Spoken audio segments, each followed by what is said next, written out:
Liris Chica, ex-GF ni Donnie Pangilinan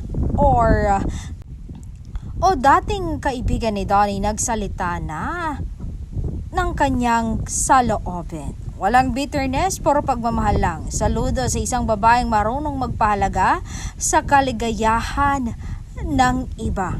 Ayon sa ex-GF ni Donnie Pangilinan, masaya siya para sa bagong kabanata ni Bel Mariano at Donnie Pangilinan.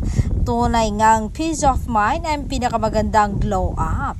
Sa simpleng mensahe para sa sapat na maintindihan at unawain ang pribadong pananahimik ng bawat isa. Hindi na dapat ungkatin kung yun ay pinag-uusapan naman nila.